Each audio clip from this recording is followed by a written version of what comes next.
قبل ما تبدأ معانا أحداث الحلقة، ما تنسوش تصلوا على النبي وتوحدوا الله الذي لا إله إلا هو. تبدأ معانا أحداث الحلقة على نهير وطارق وهما الاتنين واقفين في المكتب بتاع الشركة، وبتكون نهير عمالة تقنع طارق إن خلاص كل اللي بينهم انتهى من زمان، وإن هي شايله له كل الذكريات الحلوة جوه قلبها، لكنها بتحب راجل تاني دلوقتي. فبيقعد يكلمها ويقنعها ويقول لها: صدقيني انت لسه بتحبيني، قولي الراجل اللي انت عايشة معاه دلوقتي ده خدت منه ايه غير كل جراح؟ أرجوك يا نهير اديني فرصة إن أنا أقرب منك وأداوي جراحك. وبيقوم محاول مقرب منها عشان يقبلها. على دخلت كاظم عليها المكتب هو والمساعدة بتاعته، وطبعا بيشوفهم في الحالة دي وبيتصدم صدمة كبيرة جدا، وبيقرر إنه هيسيبهم ويمشي. وطبعا نهير بتاخد بالها وبتبقى مصدومة وتقول له: إيه اللي أنت عملته ده؟ إيه اللي أنت عملته؟ وتقوم واخدة بعضها وتطلع تجري ورا كاظم على طول. وطبعا بيبقى المشهد سخيف جدا. بعد كده بتاخدنا الكاميرا على باب الشركة من تحت، وبنشوف ناظم وهو نازل بيجري ومش شايف حد قدامه. وطبعا نهير بتكون طالعة تجري وراه وتقول له: ناظم، ناظم، أرجوك استنى. لحد ما بتقوم موقفاه وماسكاه من دراعه وتقول له: أرجوك، اللي أنت شفته ده مش حقيقة، صدقني ده سوء تفاهم، أنا كنت واقفة بتكلم معاه بس وهو اللي عمل كده. بيقول لها: بقول لك إيه، أنت كده كده قلت لي خلاص إن موضوعنا انتهى، مش محتاجة تبرري لي أي حاجة. بتقول له: طب أنت كنت جاي هنا ليه؟ بيقول لها: يمكن هقول لك في يوم من الأيام، إنما دلوقتي أنا لازم أمشي. ويقوم واخد عربيته وبيمشي على طول. بعد كده بنرجع للشركة مرة تانية وبنشوف طارق وزهرة وهما الاتنين بيتخانقوا مع بعض. هي عمالة تقول له: انت ازاي تبوسها؟ ازاي تعمل فيا كده؟ انت مش عارف ان انا بحبك؟ فبيرد عليها ويقول لها: انا ما بحبكيش، قلت لك بدل المرة مليون ان انا بحب نهير وبموت فيها. وبيقول لها: يلا تعالي نمشي من هنا لحسن الشركة كلها بتتفرج علينا. وهما لسه خارجين من باب الشركة بيلاقي اخوات زهرة جايين ومثبتينه بالمسدس. وبيقول له: انا خلاص عرفت كل حاجة، انا شفت صورتك انت واختي على الموبايل. بيقول له: صورتي انا واختك؟ بيقول له: والله انا ما اعرف اي حاجة، انت بتتكلم عن ايه؟ فبتقوم رده زهرة وتقول له: ايوه، هو اللي عمل كده، هو اللي خلاني احبه وفي الاخر عايز يخلى بيا. وطبعا بيبقى اخوها عايز يموته لحد ما بيقف طارق ويواجه زهرة ويقول لها: انا ما بحبكيش، انا بحب نهير، ارجوك يا بنتي ابعدي عني، ابعدي عني بقى. وطبعا بيكون موقفها سخيف جدا. فبتقوم قايله له: خلاص يبقى انا بقى هقول للكل على السر اللي بيني وبينك. فبيرد عليها ويقول لها: خلاص وماله، قولي اللي انت عايزه تقوليه، بس انا كمان هقول على السر اللي انا اعرفه عنه. وطبعا بيبقى الكلام عباره عن لغز كبير اخواتها مش قادرين يفهموه. بعد كده بتاخدنا الكاميرا على مكتب نهير، وبنشوف طارق وهو داخل لها علشان يحاول يبرر موقفه ويعتذر لها على الموقف السخيف اللي حطها فيه. فبيقول لها: صدقيني يا نهير انا بحبك جدا، انا بحبك اكتر من الراجل ده، صدقيني هو مقدملكيش غير الالام والجروح بس، انما انا هحاول اصلح كل حاجه. صدقيني يا نهير والله العظيم لو رجعنا لبعض انا عمري ما هزعلك مني تاني ابدا، وهخليكي اسعد واحده في الدنيا. فبترد عليه وتحاول تقنعه ان: يا ابني افهم، اللي بينا خلاص انتهى، وانا دلوقتي لا بقيت عايزاك ولا بقيت عايزه ناظم، انا عايزه كل لوحدي، انا عايزه اقف على رجليا من اول وجديد وارجع سعيده ومبسوطه. بيقول لها: ارجوكي، طب اقول لك على حاجه، انا هفضل مستنيكي لحد ما تفكري مره تانية يمكن نرجع لبعض.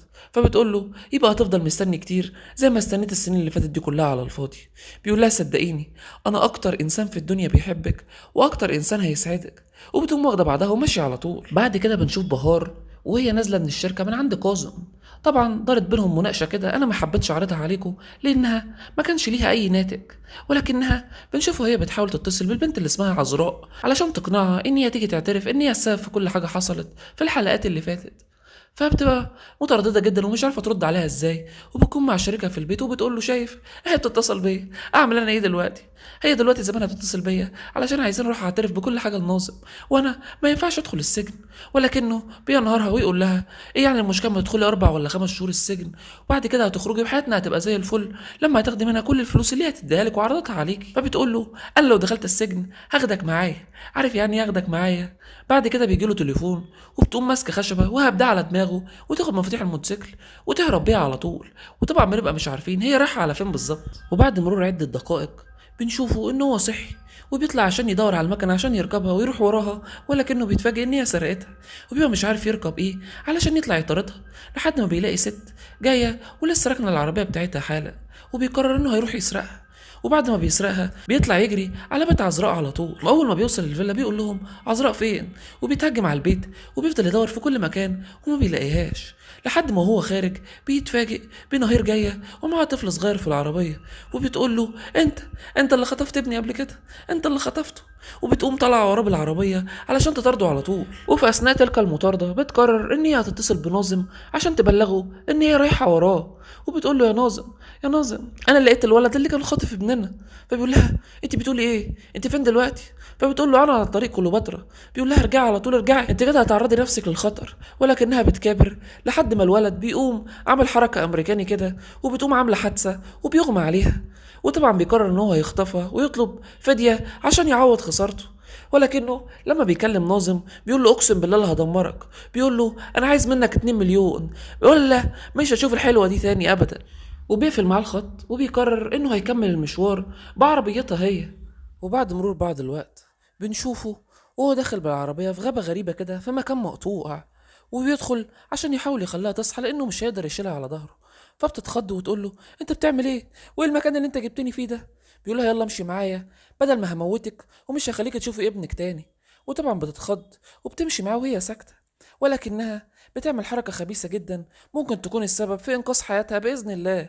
إن هي بتتعمد توقع نفسها علشان تترك فردة من الحذاء بتاعها عشان يكون أثر إن هي كانت هنا. وبعد كام متر بتقوم سايبة الحذاء التاني بنفس الطريقة، وبكده لو حد جه حاول يقرب من المنطقة دي هيدرك إن الحذاء ده كان بتاعها، وإن هي مشيت من أول هنا ووصلت لهنا، وممكن يتوقعوا الطريق اللي هم مشوا فيه مع بعض. وفي تلك الأثناء بيتصل بأحد الأشخاص وبيكلمه في أمر ما، وهي بتستغل الفرصة وبتقوم مطلعة أشرب من جيبها وبتقوم رمياه.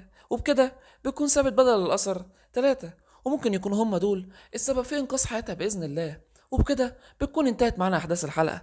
يا رب الحلقة تكون عجبتكم، واستني مني كل جديد إن شاء الله كل يوم في نفس الميعاد. يا ترى إيه اللي هيحصل؟ يا ترى هيقدروا ينقذوها ولا ممكن الولد ده يأذيها بأي شكل من الأشكال؟ ويا ترى مين فيهم بجد اللي هينقذها؟ يا ترى هو ناظم ولا طارق؟